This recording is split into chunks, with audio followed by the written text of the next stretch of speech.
پردہ غیب سے اسباب و وسائل مہیا کرے گا جس طرح ان کے لیے مہیا کیے۔ اللہ تعالیٰ اپنی راہ میں ثابت قدم رہنے والوں کا وقت ضائع نہیں کرتا۔ آیات 27 تا 31، 27 تا 31 میں فرمایا گیا ہے، نبی پاک صلی اللہ علیہ وسلم کو دولت دنیا کے متوالوں سے بے نیاز ہو کر اپنے ان غریب ساتھیوں کی طرف متوجہ ہونے کی ہدایت کی گئی ہے جو کہ بظاہر دولت دنیا سے محروم ہیں، لیکن وہ دلی طور پر ایمان کی دولت سے مالا مال ہیں اور شب و روز اللہ تعالیٰ کے دین کی دعوت اور دین کو پھیلانے میں سرگرم عمل تھے۔ اسی ذیل میں آپ صلی اللہ علیہ وسلم کو منکروں کی حالت پر غم کھانے سے روک دیا گیا ہے۔ یہ لوگ اگر ایمان نہیں لا رہے تو ان کے حال پر چھوڑ دیا جائے۔ آیات 33 تا 49 میں بتایا گیا ہے، ایک تمثیل میں بتایا گیا ہے کہ جو لوگ اسی دنیا کے کاموں کو اصل کامیابی سمجھتے ہیں ان کے حوالے اور آخرت کی تلقین کی گئی ہے اور انہی کامیابیوں کے فرق ہونے کی دلیل پیش کی گئی ہے۔ اس وجہ سے اگر کوئی خدا کا بندہ ان کو آخرت سے یا خدا سے ڈراتا ہے تو یہ جواب دیتے ہیں کہ سناؤ اب تمہارا کیا حال ہے، اور تمہارا حال بہتر ہے یا ہمارا حال اچھا ہے؟ بظاہر تو ان کا حال ہی بہتر معلوم ہوتا ہے، تو ہماری زندگی اور ہمارا عقیدہ اور ہمارے ہی اعمال ٹھیک ہیں۔ اس ضمن میں یہ لوگ یہ باور کرانے کے لیے تیار نہیں ہوتے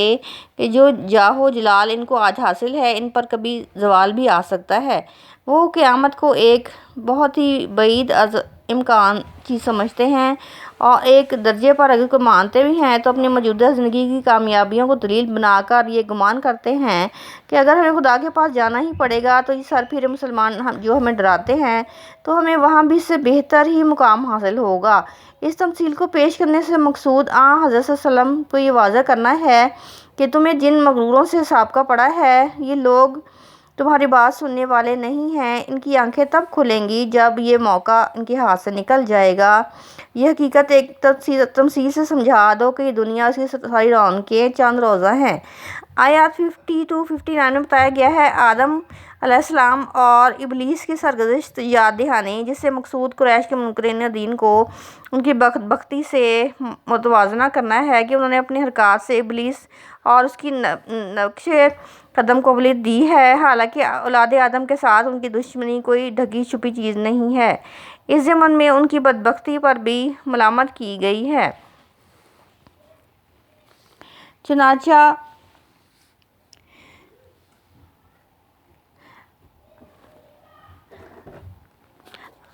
جو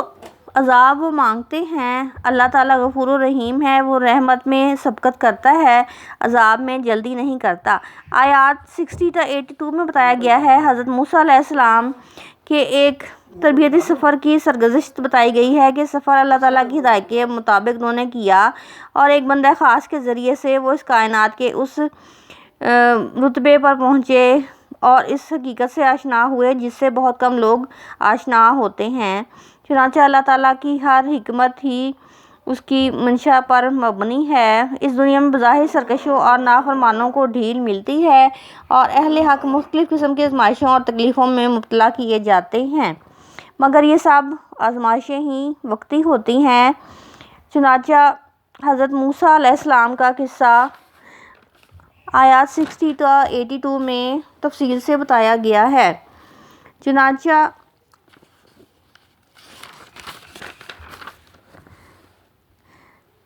حکمت الہی کے ظہور کا انتظار کرنے کا فرمایا گیا ہے اور کہا گیا کہ امید رکھی جائے کہ دنیا میں بھی اور آخرت میں بھی اس کا ظہور ہو کر رہے گا۔ یہی حکمت صبر کی اساس ہے جس پر سارا دین قائم ہے۔ اس وجہ سے اللہ تعالیٰ نے جب موسیٰ علیہ السلام کو ایک عظیم مہم کے لیے منتخب فرمایا تو اس صبر کی تربیت کے لیے اپنے ایک خاص بندے کے پاس بھیجا کہ یہ چیز صرف جاننے کی نہیں بلکہ عملی تربیت کی بھی محتاج تھی۔ یہ داستان نبی پاک صلی اللہ علیہ وآلہ وسلم کو اور ان کے دور کے صحابہ رضی اللہ تعالیٰ عنہ کو اس مقصد سے سنائی گئی ہے کہ جو باغی دندناتے پھرتے دیکھتے ہو تو تم ان کو برداشت کرو، کیونکہ تم حق پر ہوتے ہوئے ان کے مظالم کے ہدف کا نشانہ بنے ہوئے ہو۔ تم ان سے ہراساں اور مرعوب نہ ہونا۔ اس دنیا میں اگر مسکینوں کی کشتی میں چھید کیا جاتا ہے تو اس میں بھی حکمت خیر ہوتی ہے، اور اگر ظالموں کی بستی میں کسی گرتی دیوار کو سہارا دیا جاتا ہے تو اس میں بھی خیر ہی مضمر ہوتی ہے۔ لیکن انسان کا محدود علم خدا کی حکمتوں کا احاطہ نہیں کر سکتا۔ آیات 83 تا 101 میں بتایا گیا ہے، ایک تمثیل سے بتایا گیا ہے کہ ایک عادل حکمران تھے جن کا نام ذوالقرنین تھا، اور وہ منکرین قریش کو یہ باور کرایا گیا ہے کہ جو تبلیغ نبی پاک صلی اللہ علیہ وآلہ وسلم کر رہے ہیں اور تم ان سے بے پرواہ ہو اور ان کو بے مقصد سمجھتے ہو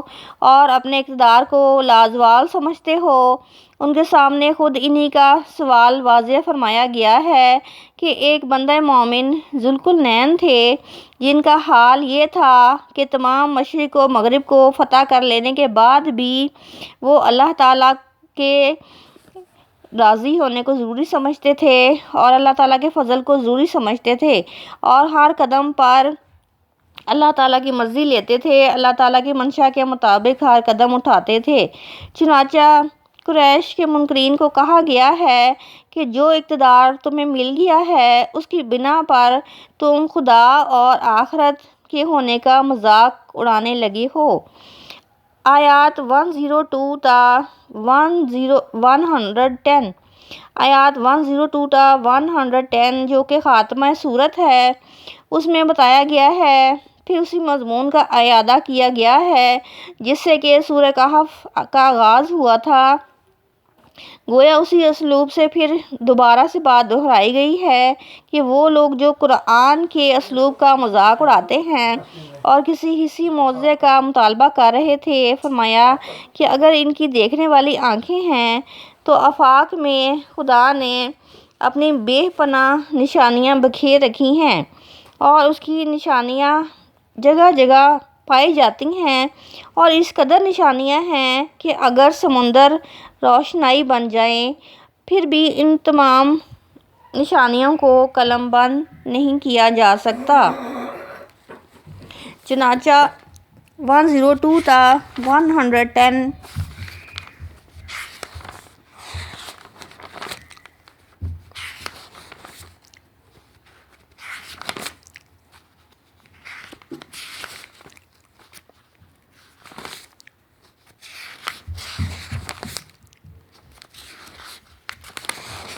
جو کہ خاتمہ سورت ہے،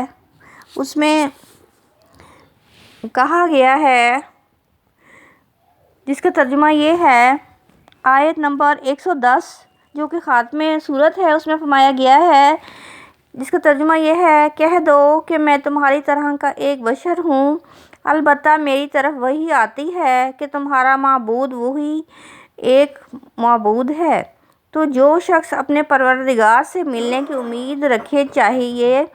کہ نیک عمل کرے اور اپنے پروردگار کی عبادت میں کسی کو شریک نہ بنائے۔ 102 تا 110 میں نبی پاک صلی اللہ علیہ وآلہ وسلم کی زبان مبارک سے اعلان فرما دیا گیا ہے کہ معجزے اور نشانیاں دکھانا صرف اور صرف خدا کا کام ہے۔ میں تو تمہاری ہی طرح کا ایک بندہ ہوں اور میں تمہیں وہی سناتا ہوں جس کی مجھے وحی کی جاتی ہے۔ وآخر دعوانا ان الحمد للہ رب العالمین۔